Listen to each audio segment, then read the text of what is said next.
रुग्णालयाला clean chit मिळेल आणि डॉक्टर गैसाव यांचा राजीनामा देऊन हे प्रकरण मिटवलं जाईल अशी चर्चा दबक्या आवाजात आहे. तसं एकतर ही चर्चा माझ्या कानावर आलेली नाही, त्याच्यामुळे मी काही म्हणू शकत नाही, याच्यावर काही बोलणार नाही.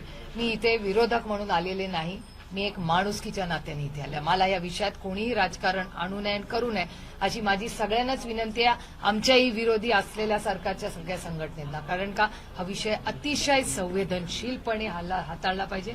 कुणाची तरी लेक बायको बहीण गेली हो, त्याचं नका प्रत्येक गोष्टीत राजकारण आणू.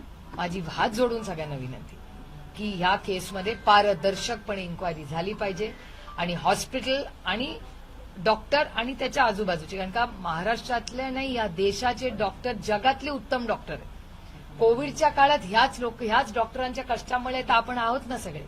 ह्या सगळ्या महाराष्ट्रातल्या आणि भारतातल्या जगातल्या डॉक्टरांनी केवढे कष्ट तुमच्या आणि माझ्यासाठी केले. त्यामुळे हा एक डॉक्टर वाईट निघाला किंवा त्याच्या आजूबाजूचे 5 लोक वाईट निघाले म्हणून काय सगळे डॉक्टर वाईट होत नाही हो.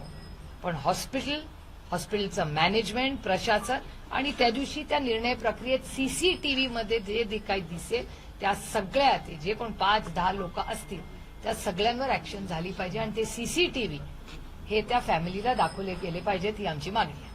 दवाखान्यावर किंवा रुग्णालयावर जर कारवाई करायची असेल तर ती धर्मादाय आयुक्त कारवाई करते.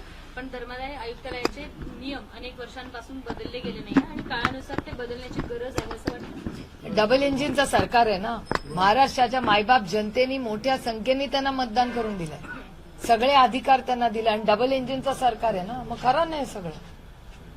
ते काय फक्त जाहिरातबाजीसाठी आहे का हे सरकार? मोठे मोठे कार्यक्रम घ्या.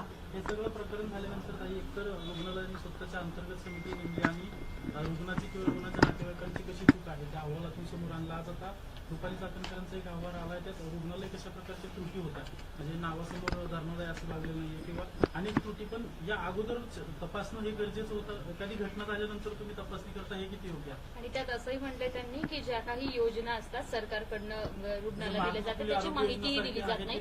तिचे कुटुंबियांनाही ती माहिती दिली नव्हती. नाही, सरकारचं आणि रुग्णालय दोघांचं अपयश आहे ना, त्याची जबाबदारी सरकारला घ्यावीच लागेल आणि रुग्णालयावर अर्थातच ऍक्शन घेतलीच पाहिजे. माफी नाही हो कोणाला. काय माणुसकी राहिली की नाही महाराष्ट्रात? हे दुर्दैव आहे की आम्हाला हे बोलावं लागतंय.